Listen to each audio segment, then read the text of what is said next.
Vamos a tener una palabra de oración antes de comenzar. Señor y Padre que estás en los cielos, venimos a tu presencia, amado Dios. Como siempre lo hacemos, te damos gracias por la persona del Señor Jesucristo, quien rasgó el velo, quien eliminó esto que nos separaba de tu presencia, Señor, y nos permite entrar al lugar santísimo ante tu misma presencia, amado Dios. Y parados en este lugar santísimo, Señor, pedimos la guía del Espíritu Santo para todo lo que vayamos a hablar ahora, Señor, que sea la Biblia, Señor, la palabra tuya, Padre, que nos dejaste escrita, la que sea la que hables. Te pido, Padre, que bloquees de mi mente, de mi corazón, Señor, cualquier pensamiento propio que pueda querer salir, que tú lo permitas. Que eso suceda, Señor, sino que sea la guía del Espíritu, Padre, a través de mí, Señor, entregando lo que tú quieres que se entregue en esta noche, Señor, y haciendo lo que tú quieres que esta palabra haga. Te pido todo esto en el nombre de Cristo Jesús. Amén.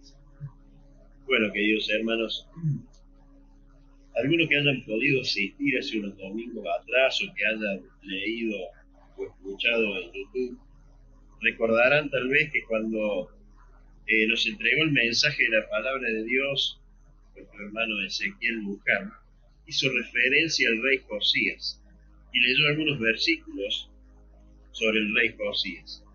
Y en esa noche, cuando él nos compartió algunos de esos versículos, hubo uno que me llamó poderosamente la atención en ese momento, y que bueno, después en la semana me llevó a volver a leer la historia de este particular rey de Israel. Y al hacer eso, el Señor me llevó a entender algo. Me llevó a ver algo importante y que quiero compartir con ustedes en esta noche. Y para eso me gustaría que me acompañen al segundo libro de Reyes, capítulo 22, allí donde se encuentra el relato del reinado de Josías. Y que vayamos allí al versículo número 11 en adelante. Y dice la palabra de Dios: y cuando el rey hubo oído las palabras del libro de la ley, rasgó sus vestidos. Luego el rey dio orden al sacerdote Hilcías, a Hicam, hijo de Safán, a Acbor, hijo de Micaías, al escriba Safán, y a Asaías, siervo del rey, diciendo: id y preguntad a Jehová por mí y por el pueblo y por todo Judá acerca de las palabras de este libro que se ha hallado, porque grande es la ira de Jehová que se ha encendido contra nosotros, por cuanto nuestros padres no escucharon las palabras de este libro para hacer conforme a todo lo que nos fue escrito. Y yendo un capítulo más adelante, el 23, leamos el versículo 25. Dice así, hablando del rey Josías: no hubo otro rey antes de él que se convirtiese a Jehová de todo su corazón, de toda su alma y de todas sus fuerzas, conforme a toda la ley de Moisés, ni después de él nació otro igual. Hasta acá la palabra de Dios. Este último versículo que leí fue uno de los versículos que también leyó Ezequiel y que fue lo que me movilizó a después ir a la palabra para volver a leer toda la historia, ¿no?, del reinado de Josías. Y por sobre todas las cosas, una palabra que hay en este versículo 25 es lo que me llamó puntualmente la atención, a pesar de que ya lo había leído en varias oportunidades, como muchos de nosotros seguramente cuando leemos la palabra de Dios. Fue en ese momento que el Señor me hizo ver esto y querer entender esto. Y esta palabra puntual en este versículo es conversión. La palabra conversión. Ustedes escucharon y leyeron conmigo que allí dice que el rey se convirtió. Ahora todos sabemos aquí que la conversión tiene que ver con el arrepentimiento y con la fe. El apóstol Pedro, en uno de sus primeros discursos allá en el pórtico de Salomón, recuerdan allí en Hechos 3, él le dice a aquellos que escuchaban el mensaje: arrepentíos y convertíos para que sean borrados vuestros pecados. Y fíjense que el apóstol aquí enumera dos cosas que deben ir en simultáneo, que deben ser simultáneas. Primero dice arrepentíos, es decir, un cambio de mente, un cambio de pensamiento, es decir, un reenfoque de nuestra vida desde las decisiones internas, desde nuestra propia voluntad, el arrepentimiento. Y después dice convertíos, es decir, después todo esto tiene que manifestarse en nuestra vida, tiene que manifestarse en la vida de aquel que se arrepiente. Los cristianos no somos cristianos ni por herencia, ni por tradición o por costumbre. Los cristianos somos cristianos por habernos arrepentido de nuestro pecado y habernos convertido a Cristo y haber decidido, por la guía del Espíritu Santo, llegar a los pies de Cristo y comenzar a hacer la voluntad de Dios en mi vida. Esta fue la predicación desde el principio, desde los primeros tiempos de la iglesia. Cuando el apóstol Pablo comparece ante Agripa, él le cuenta y le dice por qué está recorriendo todo el mundo antiguo y por qué les está hablando a la gente allí en Hechos 26. Y él dice, para que abran sus ojos, para que se conviertan de las tinieblas a la luz y de la potestad de Satanás a Dios, para que reciban por la fe que es en mí perdón de pecados. Quiere decir que la predicación cristiana apunta siempre a esto, a este cambio de dominio en las personas, que pasen de la potestad de Satanás a la potestad de Dios. Esto es la conversión. Cuando yo renuncio a la potestad y la autoridad de Satanás y paso a aceptar y querer vivir la autoridad y la potestad de Dios. Esa es la conversión. Ahora, cuando llegamos hasta aquí, hasta este caso del rey Josías, la palabra convertir se transforma en algo un poquito más complicado de entender. Porque Josías era un buen rey. Porque Josías estaba haciendo las cosas y estaba siendo bien mirado por Dios. Lo dice la palabra del Señor. Él había elegido un buen modelo para su vida y sin embargo dice aquí que en un momento él se convierte. Y uno se pregunta si esta palabra convertirse que hay acá tiene el mismo sentido que la conversión de un cristiano, de una persona que se convierte a Cristo. La pregunta es, ¿estaba Josías bajo el dominio de Satanás y necesitaba él pasar a tener en su vida el dominio de Dios? ¿Tenía que buscar él ahora el dominio de Dios para su vida? ¿Qué sentido tiene la palabra convertido aquí en este rey? Y eso es lo que vamos a tratar de ir viendo, que es lo que nos enseña Dios con esto, a medida que avance con el tema. Cuando Josías nació, hacía 49 años que reinaba su abuelo Manasés en el reino.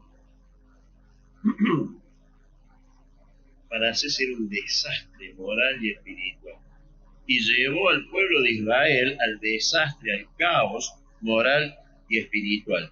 Él era un idólatra, él era un supersticioso, él consultaba el horóscopo para guiar al pueblo. Él instituyó el sincretismo religioso, es decir, tomó de todas las religiones que había en el momento y a todos los ídolos y todos los dioses que eran honrados y los mezcló, los metió en el templo, en toda la nación, hizo un matete y una ensalada tremenda.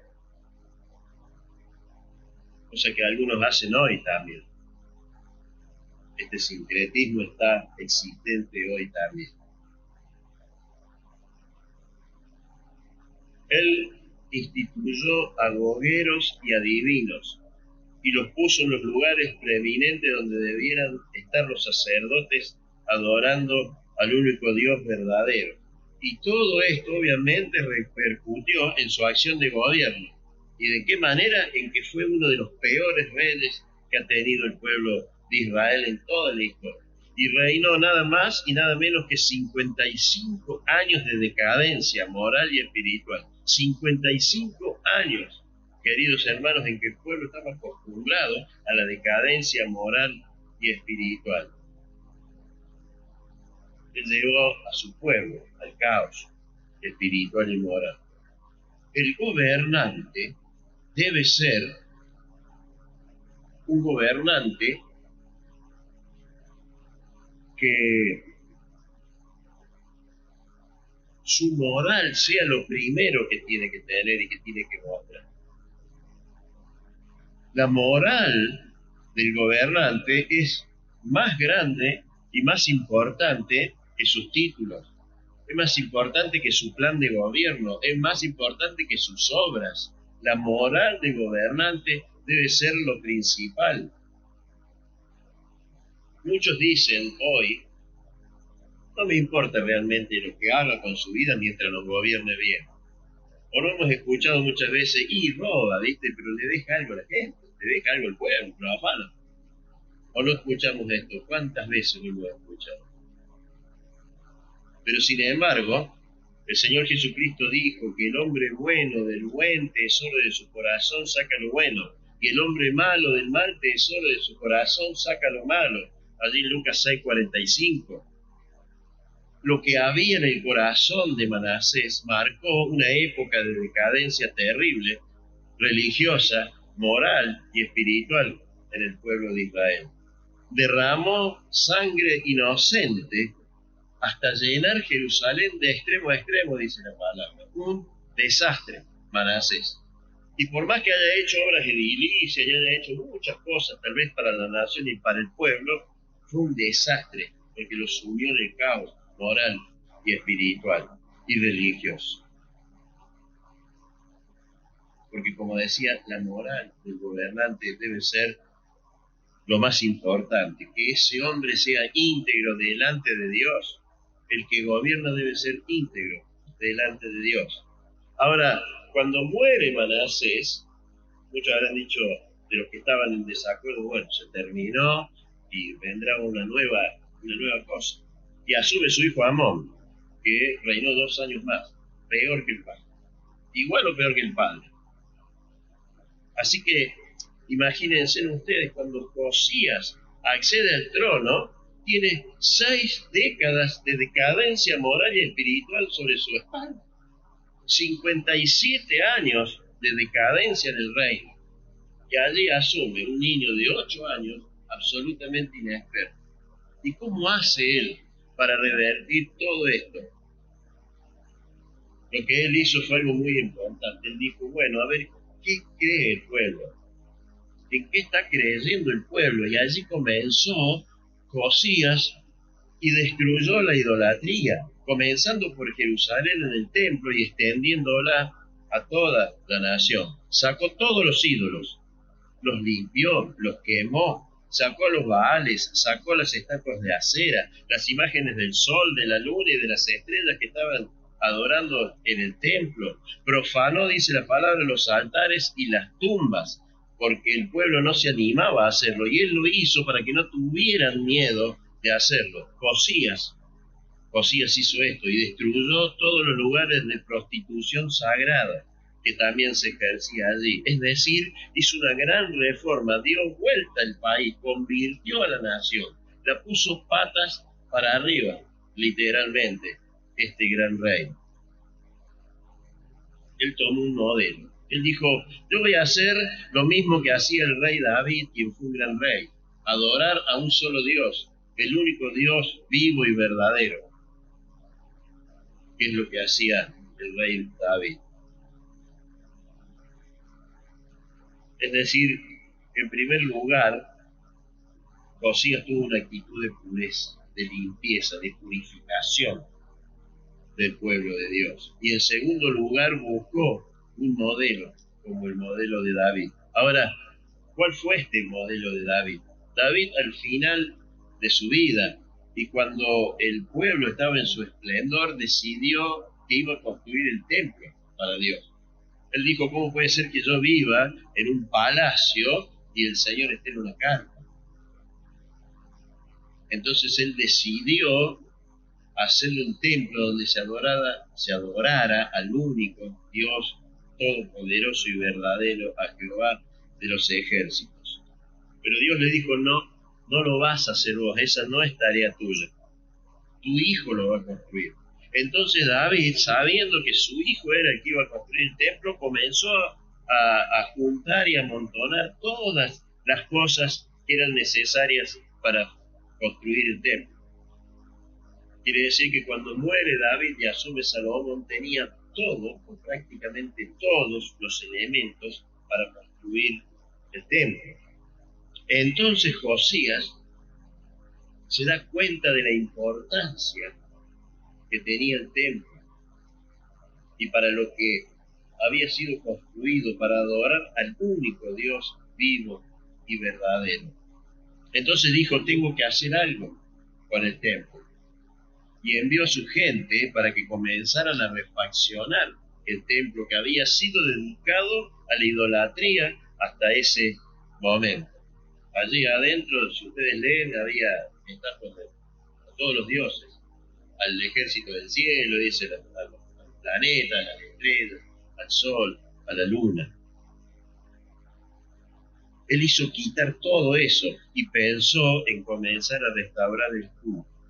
Ahora, resumiendo esta actitud de Josías, él tomó el modelo que había dejado David de seguir a un solo Dios, destruyó toda la idolatría y quiso comenzar a reconstruir la nación. Él estaba muy bien encaminado.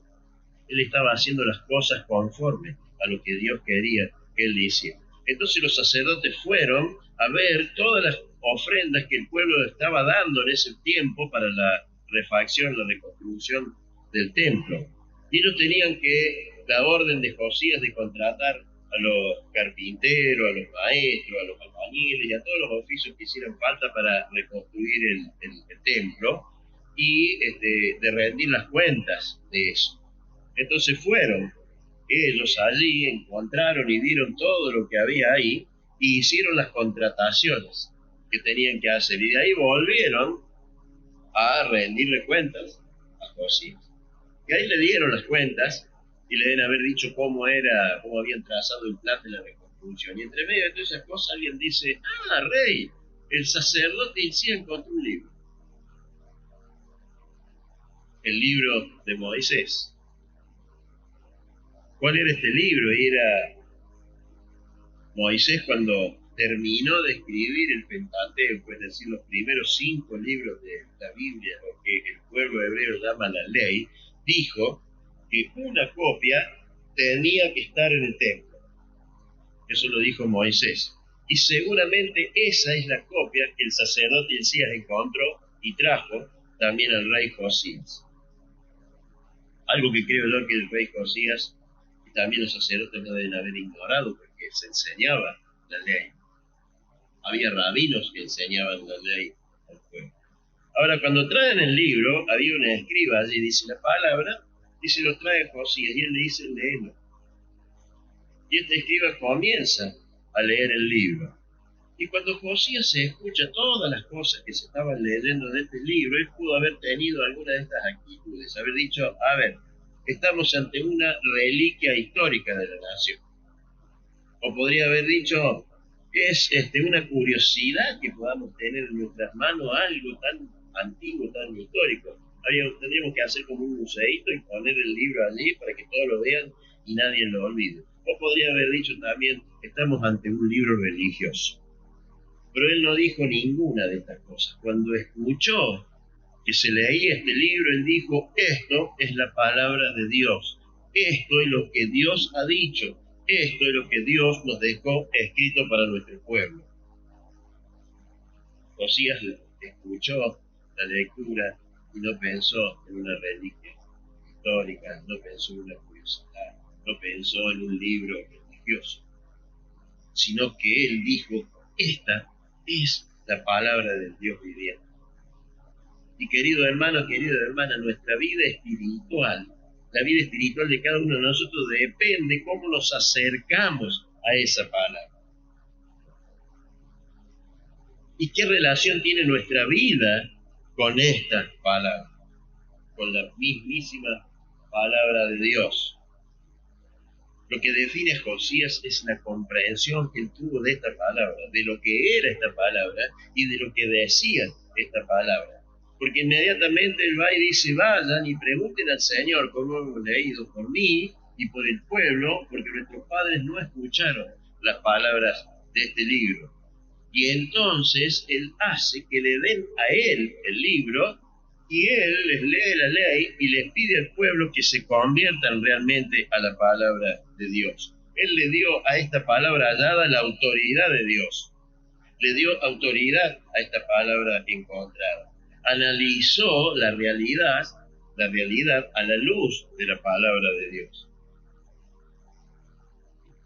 Él leyó este libro de la palabra de Dios, leyó lo que decía y comparó lo que el pueblo hacía con respecto a lo que esta palabra que había dejado escrita Dios decía que debían hacer. Ahora, él no les dice, miren que vamos bien, estamos haciendo las cosas que Dios ve bien, estamos sacando todos los ídolos, hacemos todas estas cosas. No, él dijo, no, volvamos a abrir la palabra de Dios que se acaba de encontrar nuevamente. Volvamos a la palabra de Dios para ver qué es lo que hemos hecho mal.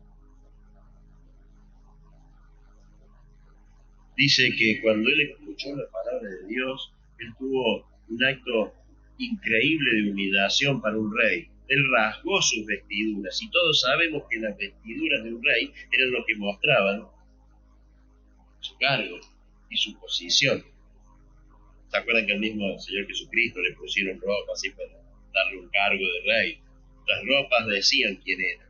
Y él se rasgó esas vestiduras en humillación ante la palabra de Dios.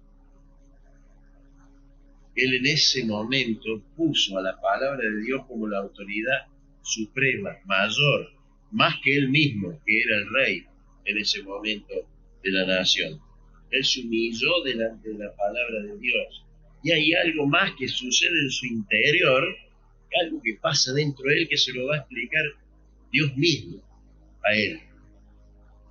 Eso está en el mismo capítulo 22, en la mitad del versículo 18, dice, así ha dicho Jehová el Dios de Israel, por cuanto oíste, hablando de a Josías, las palabras del libro y tu corazón se enterneció y te humillaste delante de Jehová.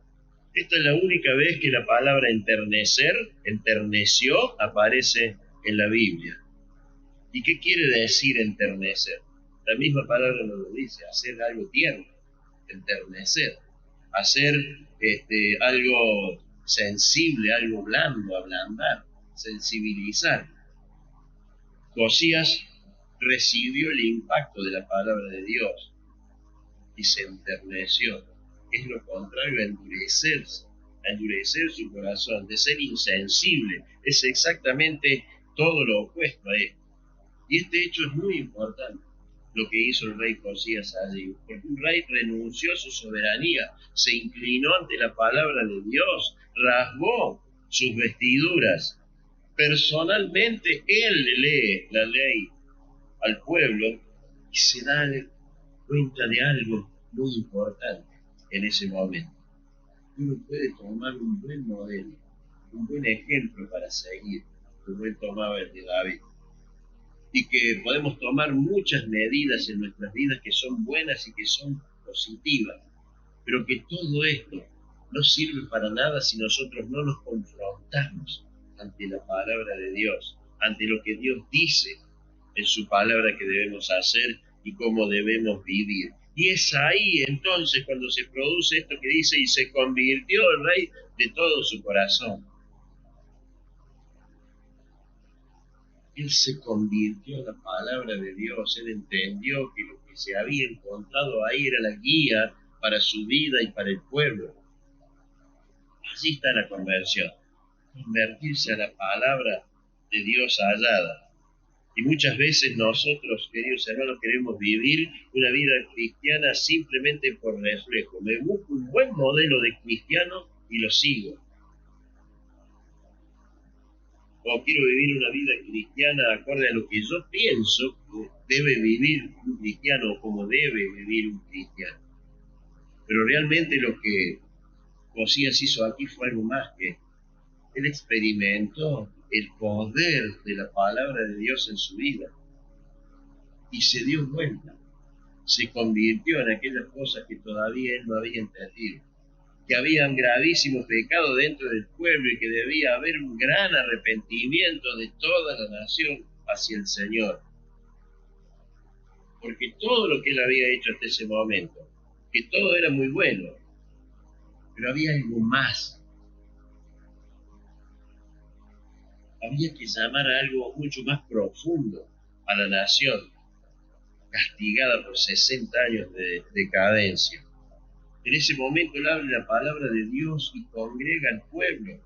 Les está diciendo, miren, el asunto no es seguir a David, el asunto no es quitar todas las imágenes de los ídolos, el asunto no es destruir todas las imágenes que estaban en los lugares altos, sino entender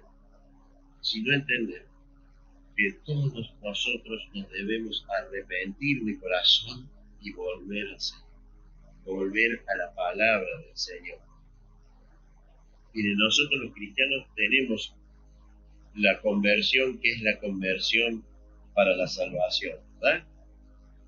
Yo llego a los pies de Cristo, entiendo mi pecado, me arrepiento y me salvo. Y eso es algo que sucede una sola vez en nuestra vida y que dura para siempre. Los que estamos en las manos salvadoras del Señor, jamás seremos arrebatados de las manos de nuestro Señor. La salvación es para siempre.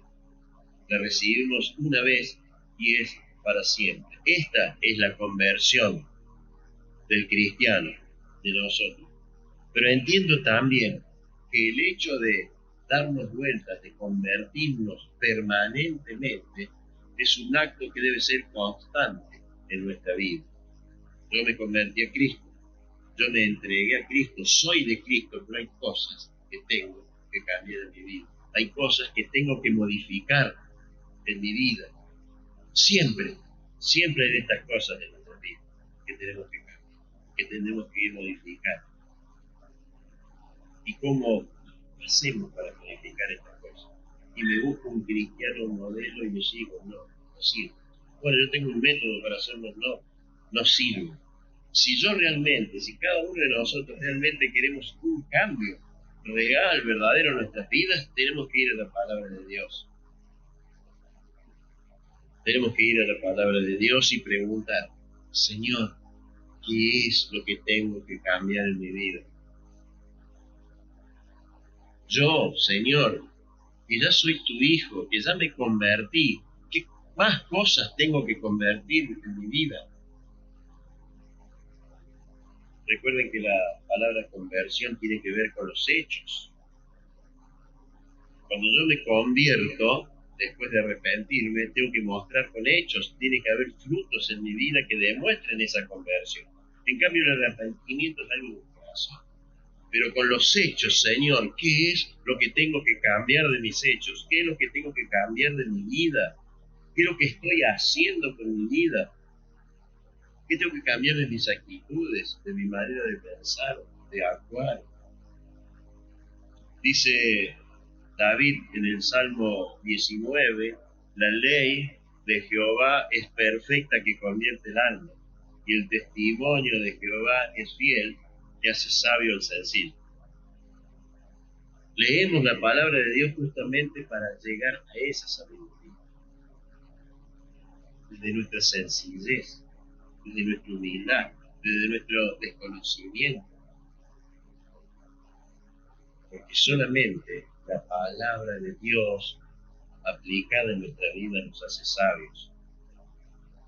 Santiago dice allí en el capítulo 1, versículos 23 y 24, porque si alguno es oidor de la palabra, pero no hacedor de ella, este es el hombre, es semejante, perdón, al hombre que considera en un espejo su rostro natural, porque él se considera en sí mismo, pero luego se va y se olvida cómo era.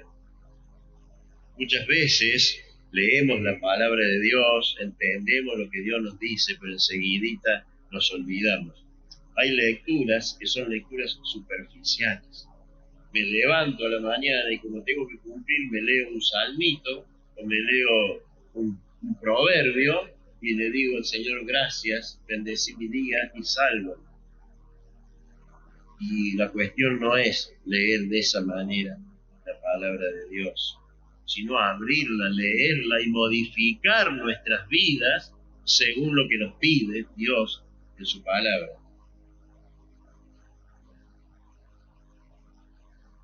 Si nosotros no ponemos en la iglesia la palabra de Dios en el centro como la única verdad de lo que debe ser y de lo que debemos hacer, esto que estamos haciendo ahora termina siendo una reunión de amigos, una reunión de conocidos simplemente.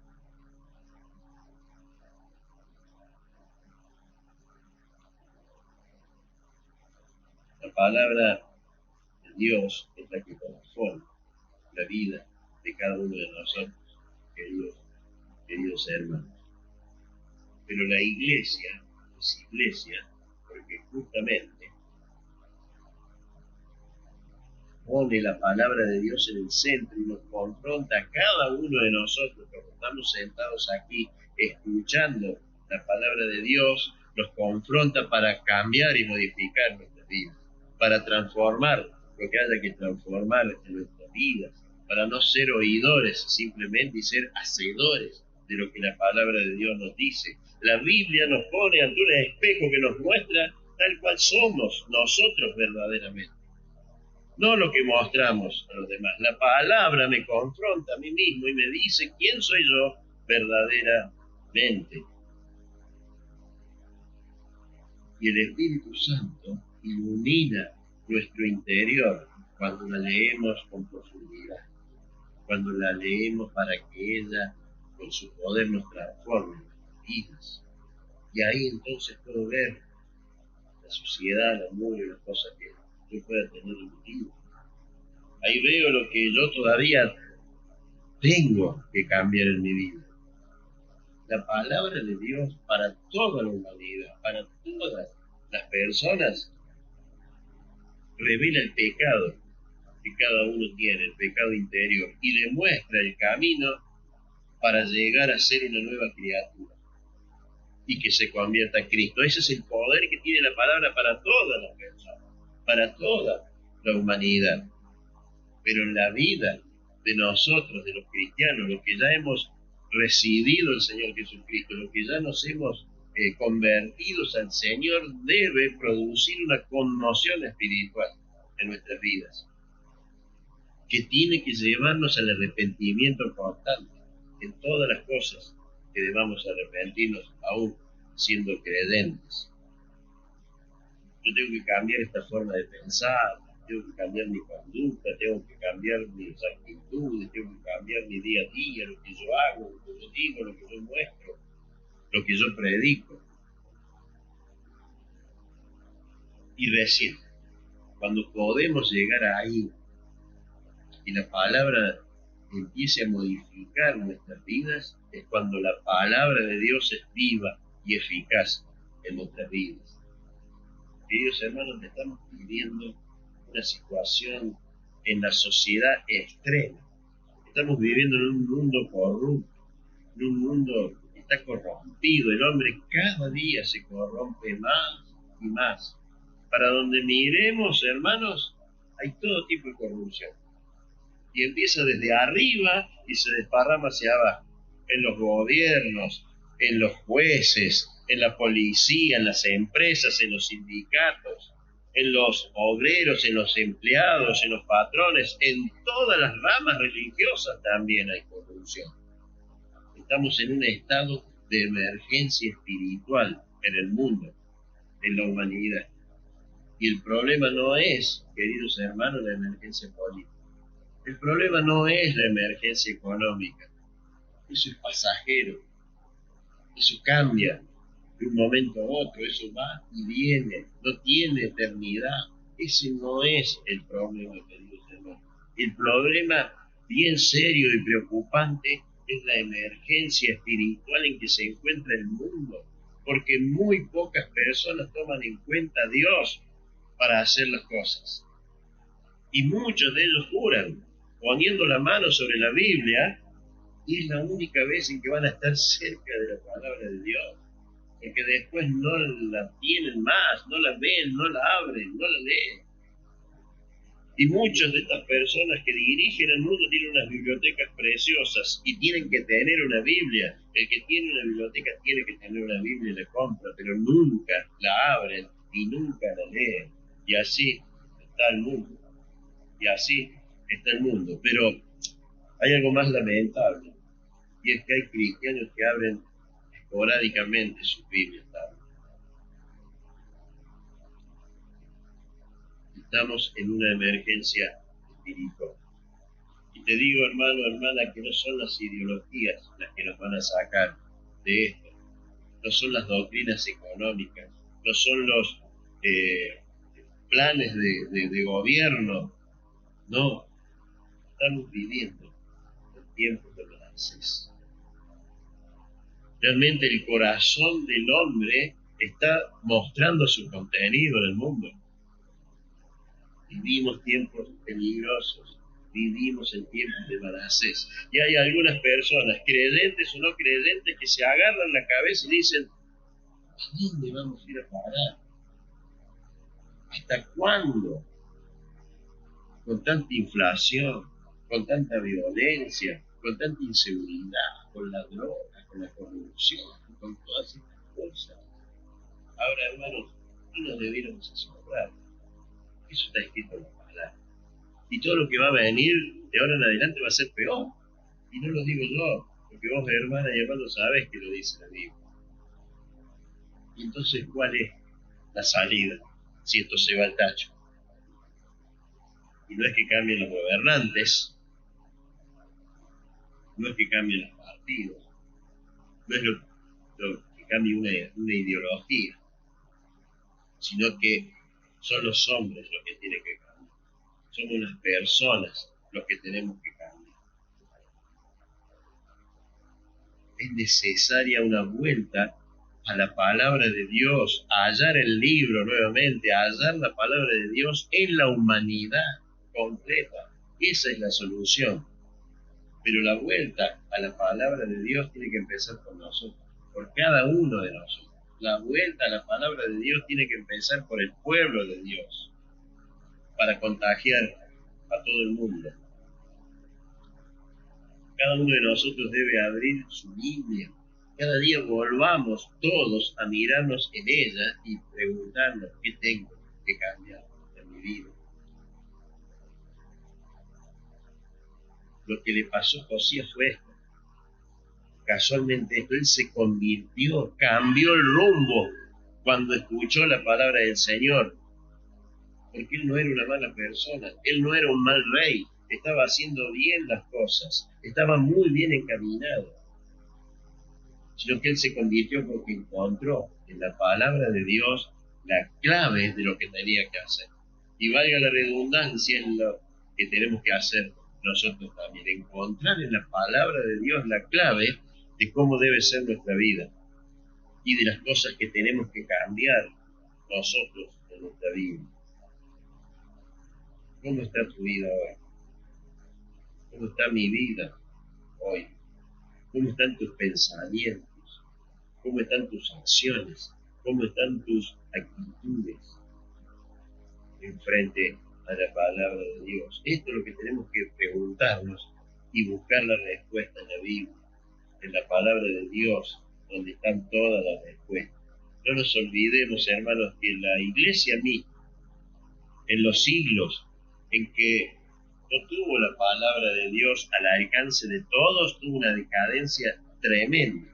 Se corrompió tremendamente la iglesia, hasta el siglo XVI, en que se redescubrió la palabra de Dios, la Biblia.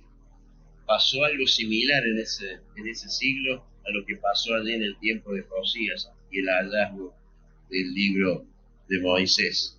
La gente del pueblo comenzó a decir, esto es lo que decía Dios, esto es lo que está escrito, esto dice Dios. Y hubo una gran renovación espiritual en el mundo a partir de redescubrir las Escrituras. ¿Y por qué? Porque se abrió la palabra del Señor. Porque la palabra del Señor pudo volver a las manos de la gente y ser leída. Cuentan que allá en los tiempos de la Reforma, los cultos no eran solamente sermones. Como todavía todos no podían tener cada uno su palabra, las iglesias se abrían y se leía la palabra de Dios. Y había avidez por escuchar lo que Dios decía, porque hacía siglos que no se escuchaba, o se escuchaba en latín solamente. Y había una avidez y dice que se escuchaban por horas, la lectura de la palabra solamente, además de los sermones. Esos sermones cortitos que tenía el culto.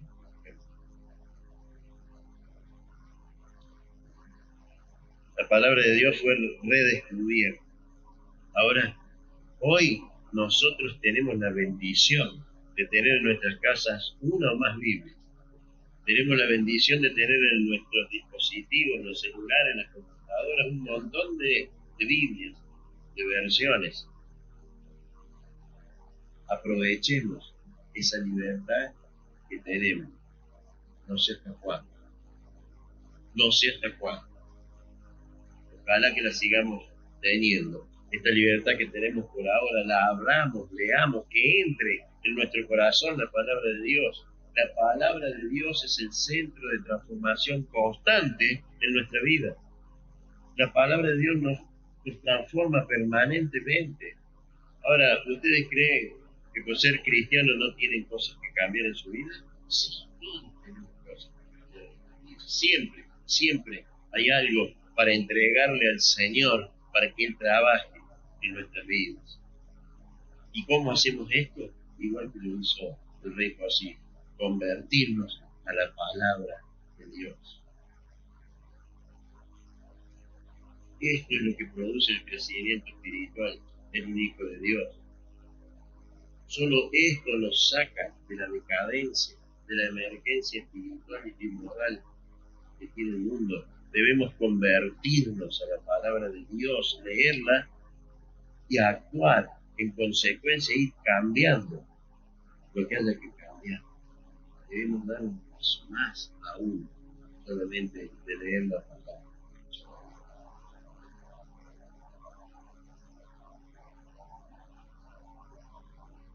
Debemos ir transformando nuestra vida como la palabra nos dice que debe ser. Leerla y vernos reflejados como un espejo. Y si el Señor me dice, esto es lo que tenés que hacer, esto que estás haciendo no está bien, mira, convertite a la palabra de Dios. Porque como dice Filipenses 3, no es que ya haya llegado, dice Pablo, ¿no? Ni que ya sea perfecto, sino que prosigo.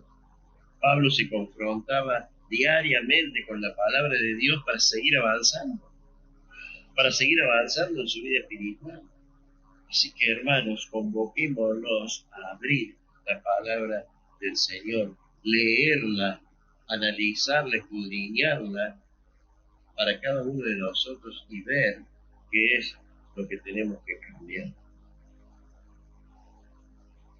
La única forma de que esto suceda no es viniendo solamente todos los domingos acá a escuchar el mensaje de la palabra de Dios, sino es abrirla cada día en nuestras casas, cada día en soledad, leer la palabra del Señor y darle la autoridad que la palabra tiene, como hizo Josías cuando la encontró y se la empezaron a leer. El resultado de la conversión del rey Josías en aquel momento al hallazgo de esa palabra encontrada resultó en un crecimiento espiritual del pueblo de Israel. Y en nuestros días no solamente debe resultar en un avivamiento del pueblo de Dios estancado, sino que también debe resultar en la expansión del reino de Dios, en ganar cada vez más súbditos que van a ser parte del reino que Dios va a instituir en su momento. Mostrémosles al mundo la palabra de Dios. Leámosle al mundo la palabra de Dios como se la leyeron a Josías cuando la encontraron. Saquémosla a la luz a la palabra de Dios para que el mundo sea iluminado por el evangelio de la salvación. Queridos hermanos, no solamente debe haber un avivamiento en el pueblo de Dios y en nuestras vidas como cristianos, sino que debe haber conocimiento y luz desparramado en el mundo, porque es la única manera que la crisis espiritual podrá ser derrotada. Yo pregunto si entre nosotros hoy aquí hay alguien que quiera ser parte del reino eterno de Dios. Si alguien aquí quiere ser salvado,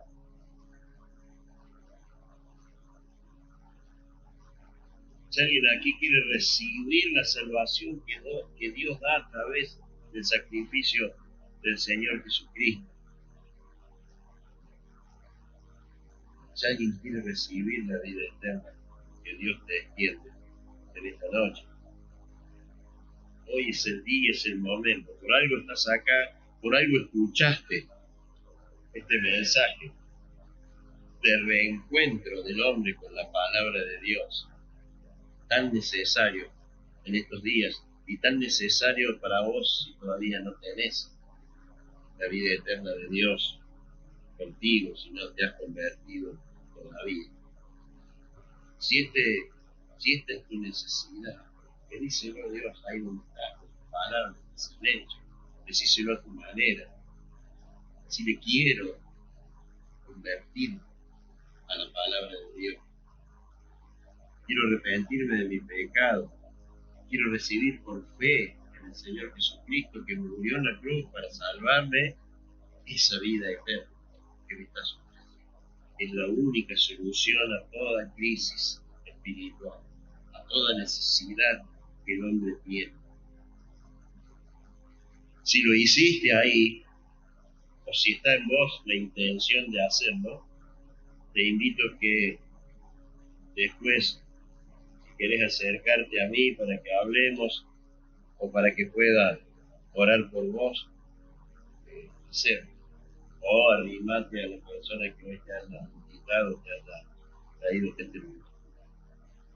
Dios bendiga su palabra y agradezcamos la bendición de que la tenemos, que podemos abrirla todos los días y luchemos, porque sé que no es fácil cambiar las cosas que tenemos que cambiar, pero Dios nos habla claramente a través de las Escrituras, diciéndonos lo que está bien, lo que está mal, lo que tenemos que hacer y lo que no tenemos que hacer. Dejemos la hipocresía de decir, leo las Escrituras, pero en mi vida no cambia. Esta palabra tiene poder y dice que es viva y eficaz, y lo es cuando realmente hacemos lo que ella nos ordena que debemos hacer. Dios los bendiga.